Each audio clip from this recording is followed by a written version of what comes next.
Ladies and gentlemen, are you ready?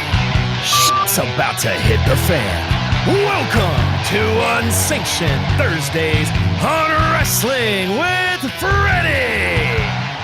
Ladies and gentlemen, welcome to the show that you asked for, you got, and is run by y'all. It is Unsanctioned Thursdays. We appreciate you guys for tuning in each and every week. I like getting to do this extra show for you guys, and it's just for y'all. With us, once again, as was on Wednesday. If you haven't listened to Wednesday's show, please do. Before you listen to this one is the AEW World Champion.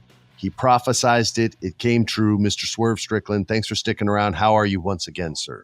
I'm great, man. We're getting ready for this gym session in a little bit. About to die for a couple hours, but I'm only going to get in there for about an hour because I'm a little bit older than you, but I'm going to hit the gym as well. And all y'all should be hitting the gym. It's good for you. You'll live longer and take good care of yourself, especially when you start getting in your 40s. It's important. That's what I say. I have a gym membership, but I don't know about all that other stuff, you know? Nah, you got to stay in there, I like to drive by it and go, out. I'm a member there. That's what I like to do. No, get lifting. Get lifting. All right, let's get right into it. First things first, I wouldn't say I'm a sneakerhead, but I do have a small collection of really nice shoes that I wear if I go out with my lady for dinner or if I'm going to go to a premiere. And they're usually Jordans or something unique that looks like a sneaker, right? I don't like wearing fancy like dress up shoes. That I had to go wear those in church, and I always hated dressing up for church and corduroys and all that crap. So I have a few pairs of shoes. You have a shoe that is coming out that I asked you off camera if I could have, full disclosure. I've already seen it and it looks sick. You are the very first wrestler to come out with their own shoe, unless I'm mistaken in my knowledge of wrestling history. Are you a sneakerhead? Where did this come from? Ooh, hold on right there for 1 second. Oh, he's a sneakerhead because he's about to bring in something. Freddie's asking about the shoe itself. I'll just give you the man who actually designed them. Oh, snap. From scratch right here. The garments right here. So I'll let him explain everything. What's going on, brother? Welcome to the show, man. What's your name? Yeah, nice meeting you, man. You're a legend. Nice to meet you too, man. Tell me your name, though, so I get it right. I'm Flash Garments. I'm Swerve's right-hand man, and I did his theme song for Big Oh, Chris. No way. Getting together. Yeah, that's me. Top rope. Oh, yeah. Okay, so hold on. So you're doing music and Jeff's doing the Nana dance now. First, let me ask you about the music first. How did it make you feel the first time you saw the entire audience doing the dance? Surreal. It seemed like it was like a fake. Yeah, it seemed fake. It seemed fake in reality, like, because it just happened so fast when everybody started engaging and being a part of it. It was like insane. That's why wrestling fans are the best. They'll jump on something that they like and they'll run with it. I agree. Oh yeah, wrestling songs are iconic, man. You can turn off the music and they'll know every word within a week of the song being out, man. They're hardcore. And if it's good enough, they don't care if they hate the wrestler. They're in it. Like if it's good enough, they'll be like, I hate this guy. And then they'll say the exact same thing and they're doing the dance. They know the lyrics. You're like, wait a minute. Let's talk shoes. I was telling Swerve, I wouldn't say I'm a sneakerhead. I'm not Jerry Ferrara, but I do have some fancy sneakers. That kid's got a collection.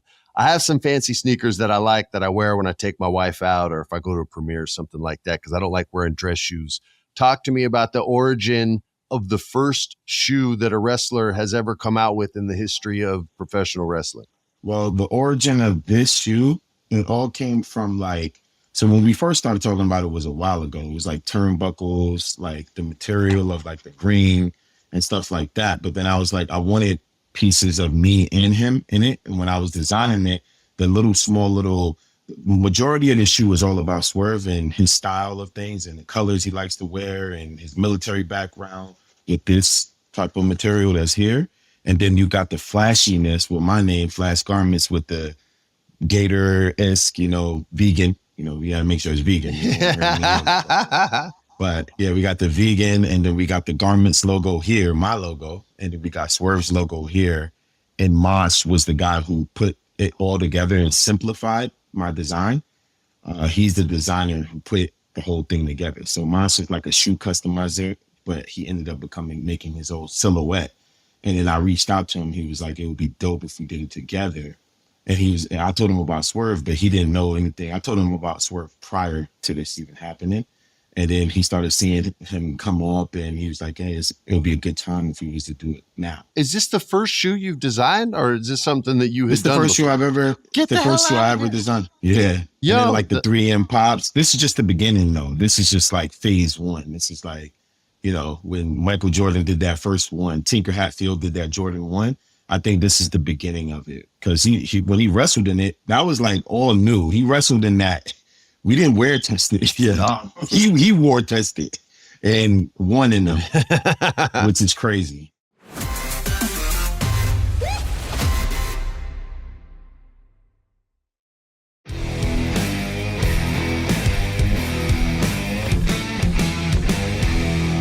Flash, I asked you about the music, and the answer was surreal.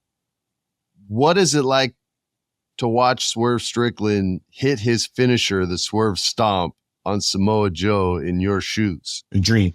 I'm so jealous. I never get jealous. I'm so jealous right now. This is the first shoe you ever designed, and it's in a championship match, and the finisher is with your shoes. It's not like he hit him with a backbreaker or something. Like, it's all about the shoes, man. That's amazing to me. I'm so freaking jealous. I almost said fuck. Because it's that moment. You know what the moment reminded me of? It reminded me when they were like pitching the Michael Jordan shoe, the first shoe when he jumped from the finish line. Imagine how simple that was to promote it. And you were like, I want to be like Mike. I want to be like this. Swerve has been like such an influence to the kids and people trying to do things, and him being the first doing it. He ends up doing that with his shoe. I'm like, that's the dream. That's the dream, man. It makes me happy. And what a visual you guys have now to show that shoe off when you're ready to bring it out, because you can literally show that in slow motion of him flying off the top rope and the shoes the top rope and doing his move. And it's like a commercial without even being a commercial, because it actually happened, just like with Michael Jordan and his shoes. Like, you were actually watching him take flight. This is so cool. I did not think we were going to be talking about shoes this long. This is so cool to me, and I'm so jealous, and it's an absolute pleasure to meet you, Flash. Man, it's a pleasure to meet you too, man. This is a legendary conversation. This is cool. They're going to look back at this and I'm like, whoa. Man, I'm jealous of you. I don't know what you're talking about. You're a legend, man. Well, thank you so much for being a part of the show, man. Yeah, we'll have to have, next time we have Swerve on, you got to come back too. Yeah, we got so much more to talk. We got new music. We got a lot of stuff, man. Me and him, we're taking on the world together. A lot of ways. Best of luck to you, man. Congratulations. Yo, I don't normally get jealous, but I'm way jealous of your partner there, man. Hey, man. Like, that man's like I said, slowly but surely changing my life one day at a time. So you also mentioned music, man. You're not going to change up the Swerve song, are you? Already, you can't. You can't change it up yet. One day it might evolve, but are you? We just got out of the studio with Bun B and getting a feature. He just dropped the feature for the Big Pressure Swerve Trill mix, like a Trill down south Houston vibe to it, and with the legend Bun B himself. So he's gonna hop on there, like. He already hopped on it. The track's done. We just mixing it and getting it done. And then we'll go and figure out a plan to shoot this music video to it. And then it's going to take it up a whole nother notch.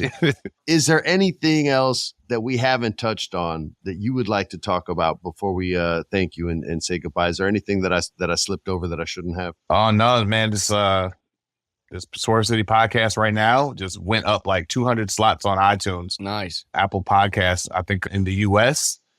It went up 200 slots, and now it's like 18 as of last week. Since the weekend I've won the championship, it went up 200 slots, and it's beating out like Ryan Seacrest and MTV and VH1. It's beating out a lot of those guys for music interviews category. So that's a major jump. And we just had Adam Copeland on last week, and actually, he's the man. We're filming this now. We have the Osprey episode dropping, actually, so that'll be out by the time you hear this. Then that's like a lot of people don't understand like how deep some of my relationships go with some of these wrestlers, and that's kind of cool. You don't know until you actually listen to the interview. Like, me and Osprey have been like brothers for like over 10 years. That's been like a little brother to me. I had no idea. Yeah, but like I met him when he was 19, 18 years old. That's the first time I wrestled him. I got photos of him still. I found on my phone of our first ever interaction, and we're just two skinny little kids in UK at this gymnasium, and he was like a cocky, arrogant dude. And I was like, I love this kid. I love them. So we talk about that on the episode. The podcast is just bumping. So youtube.com/Swerve City Podcast. Like no other podcast out there like it. We're getting great reviews from the fans. Thank you for supporting us for this long and continue to support us. Motion Sickness with myself and Flash Garments coming out very soon, which will have the remix to Big Pressure featuring Bun B on that project. We're adding that to it. So that's coming out soon. So y'all be able to download it. Let's do it whenever you want to. And that's not just going to be a YouTube exclusive. Music videos going to be in shot. Next week, we got to shoot the music video. I think we got Up Next, F 'em Up, and we got Motion Sickness. We got so much going on. The documentary series coming out from the whole story of me becoming the first African-American AW World Champion, filmed by the Lucas Brothers, Academy Award winning Lucas Brothers. Those are my friends. I know the Lucas Brothers. Good boys. Great guys. So they've been around. They were there in Dynasty in St. Louis. They've been there at World's End. They've been there at Revolution. They've been filming nonstop since Full Gear. So we're still going. We still got a lot of story to tell, showing Flash's side of things, the hip-hop world merging with the wrestling world, showing that. Some red carpets coming up as the world champion. All In's are going to be very special. When are we going to get a Swerve video game, you know? Man, that's a big jump. That's a big jump. That's a big I'm trying to figure out what video games are not like going out of business right now. I'm like, Ukes, nope, can't use them. Acclaim, nope, can't use them. I'm like, oh God, man. So I'm like, who's still alive right now? Like Rockstar would be the perfect one, but that's really that's up there. But yeah, so just a whole lot going on, and Double or Nothing's coming up around the corner in Vegas, May 26th. Go make sure you check that out. And Dynamite Wednesday nights at 8 p.m. Eastern time. May 26th, I might actually be in Vegas. Oh, yeah, you got to show out. Yo, I might actually be there. If I'm there, I'm coming. You got to. The responsibilities of a champion, you are more than capable of them. You have added a million more responsibilities on top of the ones of a champion already. And your shoulders are broad enough to carry it all, man. I'm so grateful to see you back here on the show again. Thank you for the promise that you made. And thank you for keeping that promise when you said you'd be champ and then became champ. I think you're a huge role model for young kids watching pro wrestling.